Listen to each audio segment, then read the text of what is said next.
Yazid की बैत करने वालों पर लानत। क्यों? यजीद की बैत सहाबा भी की थी, अहले बैत भी की थी।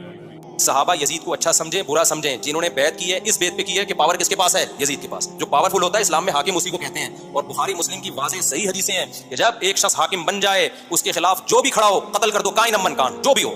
जिन साहबा ने यजीद के हाथ पे बैत की उन्हें इससे बहस ही नहीं थी कि ये नेक है या क्या है, फासिक है। उन्होंने कहा पावरफुल है, बैत नहीं करोगे तो बगावत के जुर्म में कत्ल कर देगा, तुम इस्लामी हुकूमत डिवाइड हो जाएगी, इससे मुसलमानों का खून बहेगा। इसलिए भाई जो भी है अच्छा बुरे की बात ही नहीं है।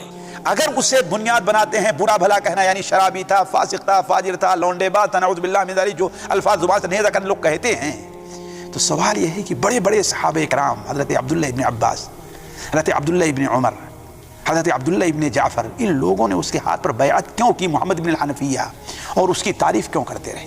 एक सवाल है। सहाबा इकराम ने यजीद की बैत कर ली थी, तो आपको क्या मसला है? सहाबा इकराम ने यजीद की बैत नहीं की थी, सहाबा इकराम से जबरदस्ती बैत ली गई थी तलवार के जोर पर। झूठ बोलना बंद करें। अगर आपको यकीन ना आए तो 2018 में जो कुछ हुआ पाकिस्तान में, जबरदस्ती एक बंदा मुसल्लत हुआ हम पे एस्टैब्लिशमेंट के गन पॉइंट के ऊपर, और फिर स्टोरी रिपीट हुई 2024 में, एक और बंदा एस्टैब्लिशमेंट के गन पॉइंट पे हम पे मुसल्लत हो गया। आज तक यही हो रहा है। तो बनु उमय्या उस वक्त की एस्टैब्लिशमेंट थी, तलवार के जोर पे सब कुछ हुआ। नहीं यकीन आता बुखारी शरीफ खोल लें, सही बुखारी में 4827 नंबर हदीस है।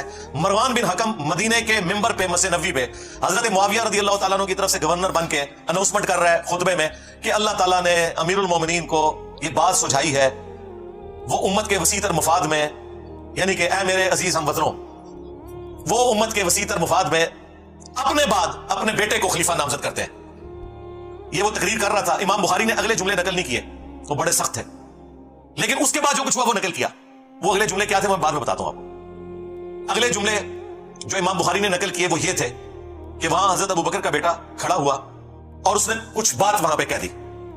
वो क्या बात की वो फिर इमाम बुखारी ने स्किप कर दी। फिर उससे अगले जुमले इमाम बुखारी ने नकल किए जिससे पता चल गया कि वो बात कोई ऐसी थी कि उसे आग लग गई। मरवान ने कहा गिरफ्तार करो इसे, पकड़ लो इसको।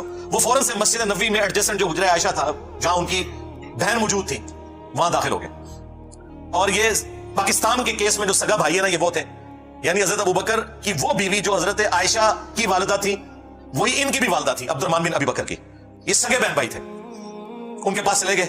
अब ज़ाहिर मरवान ये काम नहीं कर सकता था, मुसलमानों ने फिर एहतजाज करना था कि ये क्या हरकत कर रहे हो। बाहर से उसने कहा, ओए अबू बकर के बेटे, तेरे बारे में कुरान में आयत नाज़िल हुई थी ना कि ये काफिर कहता है कि मेरे माँ बाप जो मुझे ये कहते हो कि मरने के बाद दोबारा जिंदा किया जाऊंगा, ये अगले लोगों की कहानी है। अबू बकर के बेटे के तेरे बारे में कुरान में आयत नाज़िल हुई थी। तौबा तौबा।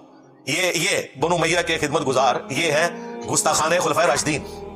जब उसने ये बात की तो सईदा आयशा अंदर तड़प उठी। उन्होंने कहा उसको खामोश हो जा, आले अबी बकर के बारे में कोई कुरान की आयत नाज़िल नहीं हुई सवाए जो मेरी बरात में